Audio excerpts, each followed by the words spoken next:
In the hills beyond what maps remembered, there sat a town so quiet it nearly disappeared into the soil. The roads were unpaved. The church steeple was crooked. The people, ordinary. But heaven had a name for this town, Bethora, the place of the hidden ones. The world had long since passed it by. No tourists. No fame. Even the news never reached it on time. But something sacred had been growing beneath the stillness, unseen faithfulness. Widows prayed in closets. Farmers worshipped as they tilled dry ground. Children memorized scripture by candlelight. There were no platforms. No microphones. Only purity.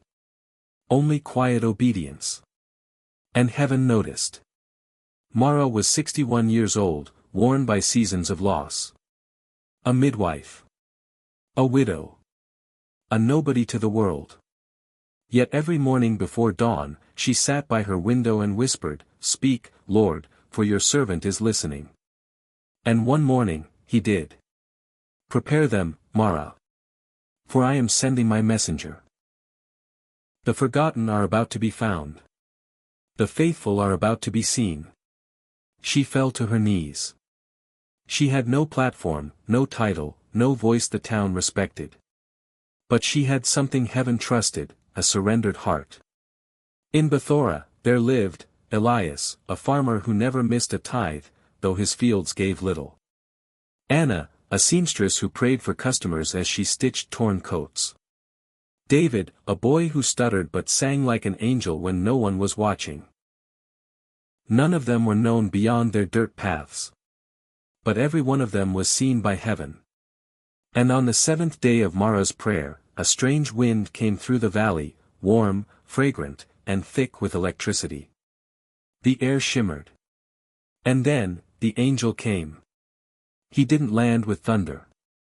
He walked, cloaked in humility, light pouring from his shoulders. He came not to the city center, but to the field behind Mara's house. And he spoke with a voice that shook her bones and soothed her soul. "Tell them, the ones the world forgot. I remember. The faithful in obscurity.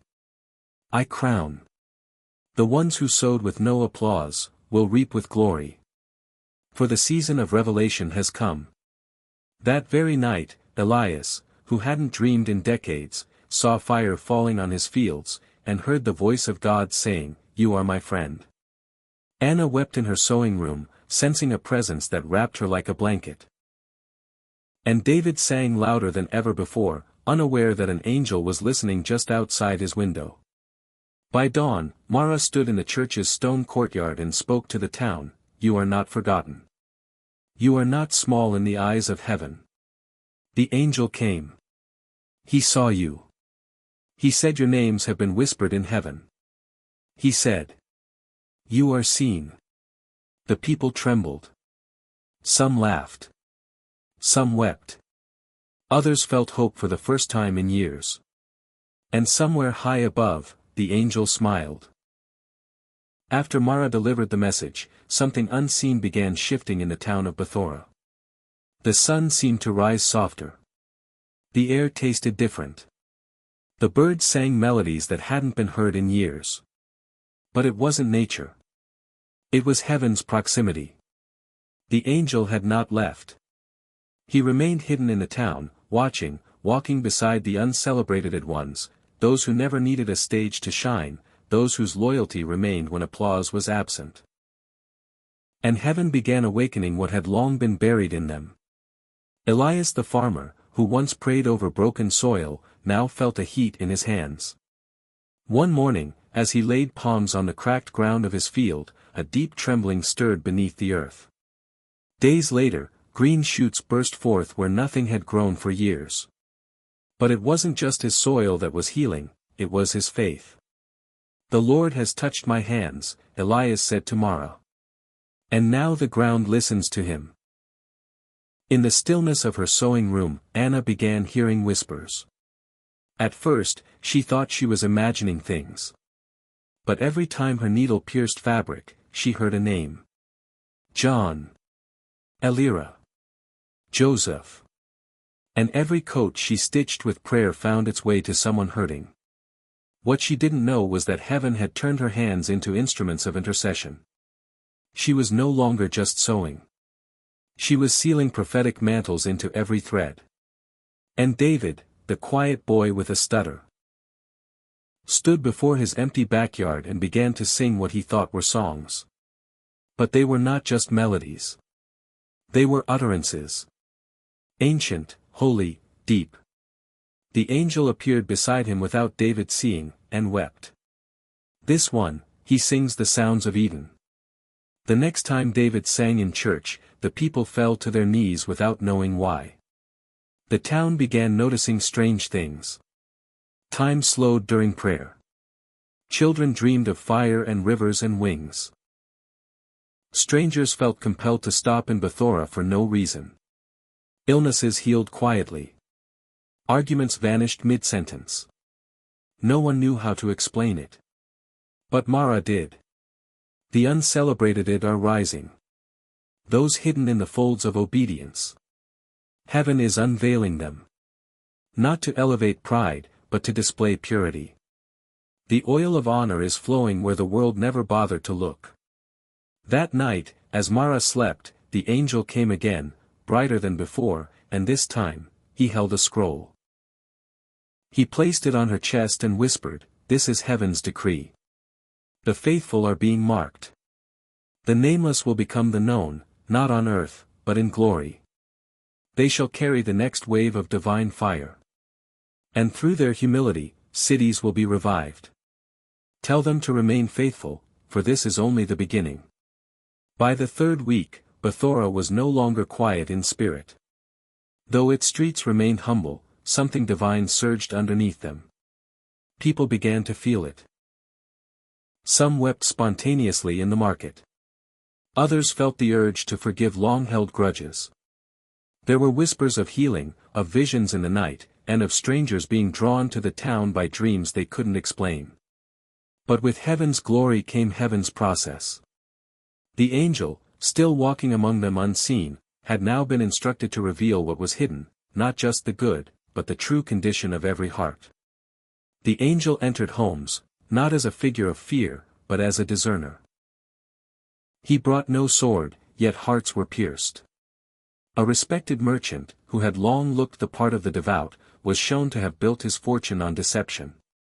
A young mother, ashamed of her past, was lifted up as one who quietly raised children in reverence. A man mocked for praying in solitude was shown to be a pillar in the spirit realm, holding off spiritual darkness through prayer. The angel spoke into the quiet, "The eyes of men cannot weigh what heaven treasures. Now is the time for truth to rise. The proud will be humbled, and the hidden righteous will shine like the morning." Mira, daughter of Mara and a skeptic at heart, stood in her doorway one morning and saw a figure glowing in the mist. She blinked, thinking it an illusion.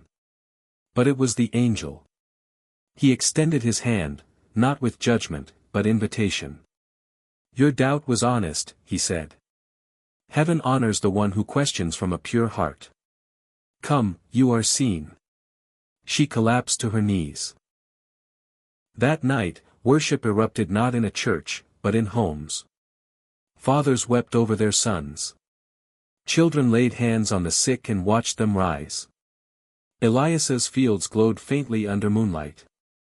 Anna saw sparks fly from her needle as she stitched. David's voice grew stronger, and others began to sing with him, songs they had never learned. The atmosphere in Bethora cracked open. It wasn't revival by the world's standards, no lights, no stages. It was raw. Holy. True. And heaven leaned in. By the end of the third week, Bethora was no longer unknown. But not because of fame. It was because heaven had made it a resting place. Prophets in other lands began dreaming of a burning town on a hill. People driven by dreams began arriving on foot, unaware of where they were going, only that they had to get to the place where the angel walked. And each time they arrived, they heard someone, either Elias or Anna or even young David, say the same words, "You're not late. You're not lost. You are seen. On the fourth Sabbath since the angel first came to Bethora, Mara awoke with trembling hands. Her dreams had been pierced by a vision, angels standing on the hillside, each holding a scroll sealed with fire. These scrolls weren't ordinary. They were assignments, divine mantles being released from heaven to the faithful in the town. But they would not be given to the most educated or the loudest. Only to the humbled. The obedient. The overlooked. The angel appeared before dawn and spoke again, "It is time. Heaven will now release what it held back for generations. These scrolls belong to those who labored in silence, prayed in darkness, and worshipped without witness." That morning, Mira saw light descend like rain over certain homes in Bethora. The scrolls did not fall, they floated gently into homes like feathers drawn by love. Elias received a scroll that burned but did not consume. His assignment: to teach other farmers across the region how to worship while working, turning plows into pulpits. Anna's scroll dissolved into her chest. She would become a prophetic seamstress whose garments would carry healing in hospitals across the nation. David, the boy who once stuttered, was given a scroll sealed with music. His voice would become a river, and wherever he sang, peace would follow. But the scrolls were not limited to the familiar faithful. A homeless man by the well, never spoken to, received one. His mantle, to become an intercessor for leaders across continents. A woman thought barren was mantled as a spiritual mother. A gravedigger received a scroll written in gold, his future was to speak resurrection over dying communities. Bethora watched in awe as the unseen became the anointed. And through every mantle, the angel moved, not rushing, but intentional. Every assignment had eternity behind it. At twilight, the hills around Bethora began to shake. Not violently, but like something was about to emerge from deep within. The sky turned amber. Winds picked up. A sound, low and ancient, rumbled through the valley. The angel stood at the highest point and declared, "The mantles have been released. The faithful have been marked. And now, prepare, for the King will soon visit this place. He will not come with noise, but with glory. He will not visit buildings, he will inhabit hearts." The people fell to their knees. Not because of fear, but because their spirits recognized what the angel had just announced. Heaven was not sending a representative. Heaven was sending God. Mara was instructed to gather the people under the old fig tree, just as the prophet had done generations earlier. There, the angel gave his final message before the coming visitation: "Sanctify yourselves. Let bitterness fall. Let unforgiveness be burned away. Let hidden sin be confessed, and let love arise. For what is coming is not a moment, it is a throne. You are not waiting for a feeling. You are hosting the King." The people wept. Some repented publicly. Others fell into silence as the weight of glory began to descend. Bethora was no longer just a forgotten town. It was a holy place. The morning of the visitation arrived not with thunder, but with stillness. Bethora was wrapped in silence, thick, sacred, expectant. No bird sang. No wind stirred. It was as if creation itself was holding its breath. The people stood beneath the old fig tree, hands lifted, tears streaming silently. The angel did not speak. He simply pointed to the eastern sky. And then, it happened. It began as a shimmer, light stretching across the horizon like dawn being reborn. But this was no ordinary light. It pulsed with power, with presence, with the essence of holiness itself. And within it came the glory. Not an image. Not a figure. A presence. An atmosphere. A holy fire that wrapped itself in gentleness and power. People dropped to their knees, not out of obligation but because no soul could stand upright in that weight of love. The ground felt soft. The air trembled. Eyes were opened. Heaven had not just visited. Heaven had entered. As the presence lingered, something miraculous happened: vindication. Heaven began lifting the faithful, one by one, not into the air, but into visibility, honor, and spiritual authority. Elias was asked by foreign farmers to teach them how to pray over dry land. His crops became so fruitful, they fed other towns in famine. Anna's garments were mailed across nations, where hospitals began reporting unexplainable healings. David's songs were recorded by a traveler passing through. Within weeks, they went viral, not for performance, but because they carried peace that broke chains. And those who had once mocked, were silenced. Those who had laughed at the quiet faith fell under conviction and joined them. Word spread like wildfire. Pilgrims began arriving from distant cities. Not because of ads or promotions, but because they had dreams, visions of a forgotten town where angels walked and the king had come. They weren't seeking spectacle. They were seeking purity. And when they arrived, they were greeted not by celebrity preachers or polished sermons, but by people like Mara, Elias, Anna, David, who simply said, "You're not here by accident. Heaven brought you. You are seen." 1 year later, the town no longer looked the same, but not in worldly ways. There were no skyscrapers. No branded churches. But there were fires of prayer on every hill. Miracles whispered through every alley. Hearts still bowed low in worship. Bethora had been given a new name by heaven, Zaphaniel, the place where glory rests. The angel returned one last time, standing beside Mara, now older, her hair silver but her spirit aflame. He spoke to her as he had at the beginning: "Heaven has not forgotten the faithful. The ones who loved without recognition. The ones who gave when no one noticed. The ones who waited when others rushed ahead. The Father saw it all. And now he is rewarding them in full." The story ends not with a closing, but with a sending. The people of Bethora, once the hidden ones, now became ambassadors of glory. They did not go to make a name. They went to tell others the truth. Heaven has not forgotten you. You are not too late. You were never unseen. You were simply being prepared. And now, you are seen.